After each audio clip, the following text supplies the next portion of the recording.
What happens when billionaire entrepreneur Mark Cuban goes head-to-head with California Governor Gavin Newsom in a simulated presidential election? We ask AI to run a full campaign from the debates to the scandals and to the final vote, and the results are absolutely shocking. Who does America choose in this virtual 2028 showdown? I got the answers for you right after this. All right, chat, we're going to start off talking about leadership experience. We got Mark Cuban, a self-made billionaire, tech and sports entrepreneur. He's led company, negotiated high-stakes business deals, and he's managed high-profile business assets. We know he owned the Dallas Mavericks. We do know he owned the Dallas Mavericks. And now we go to Gavin Newsom. Well, Gavin Newsom does have decades of public service experience. He was the mayor of San Francisco, lieutenant governor, and governor of California. He's managed major crises and run a massive state bureaucracy. So when we compare these two and we ask the AI who will win on this issue right here, they're going to give the edge to Newsom in terms of traditional executive governance. They say Cuban brings a private sector experience that could appeal to anti-establishment or business first voters. Now let's move on into the ideology and policy. They're going to start with Mark Cuban. They're going to call Mark Cuban socially liberal. So with socially liberal, they're going to say left-ish. He's fiscally moderate, advocates for healthcare access, digital innovation, and accountability. They're also saying that Mark Cuban is skeptical of big government, but he's not a hardline libertarian. Then you go to Gavin Newsom. Well, they're saying Mr. Newsom is strongly progressive. He supports universal health care, aggressive climate action, criminal justice reform, firmly within the Democratic Party mainstream. The edge is going to depend on the electorate. Cuban may appeal to centrists and independents. Newsom aligns with the Democratic base, especially in primaries. Then we're going to go to electability and public perception. All right, we're going to move on, chat. We're going to go to electability and public perception.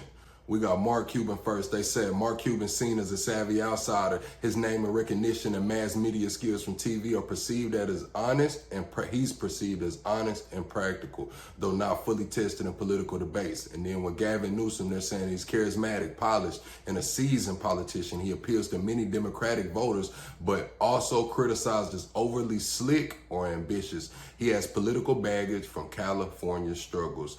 And going to the AI, Newsom's the governor of California, so he's going to be heavily scrutinized for how he handled those wildfires, the homelessness, the infrastructure, and the public safety, and we got the Olympics coming there as well. But Mark Cuban, he doesn't really have a direct link to anything going on like in a specific state. We know he owns the town in Texas, but he doesn't have any political badges, and the AI is saying that the issues may benefit Cuban if California faces a new crisis before 2028. And we already see the riots in California. We see the riots in California.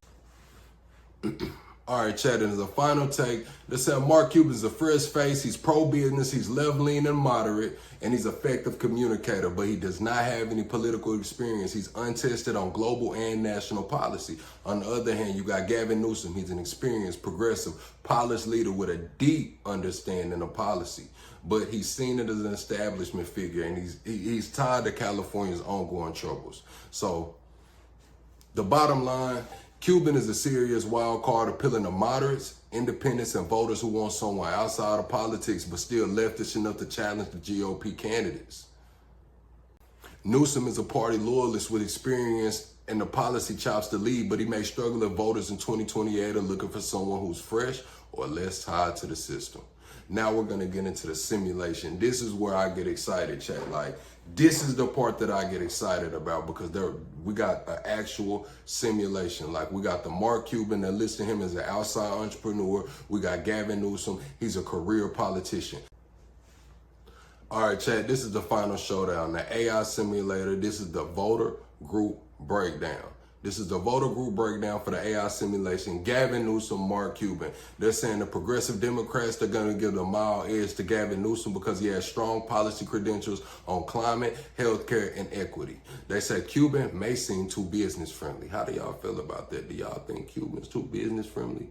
Then with the moderate Democrats and centrists, they're going to give it to Cuban. They say Cuban has a strong appeal. Cuban's leftist but business savvy image aligns well with centrist, pragmatic voters. voters. With the young voters, 19 to 28, they're giving Mark Cuban the edge. Cuban's strong media persona, outsider status, and digital fluency appeals to young voters. The older Democrats, they're going to give it to Newsom. They say Newsom, older Democrats prefer experience and steady leadership. Cuban's lack of experience may raise red flags. Independent voters and crossover voters.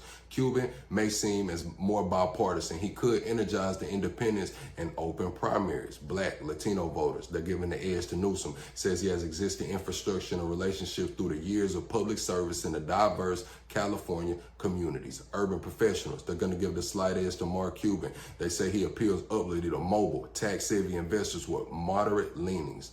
They're going to go to the labor and unions with Gavin Newsom, longtime ally of the organized labor.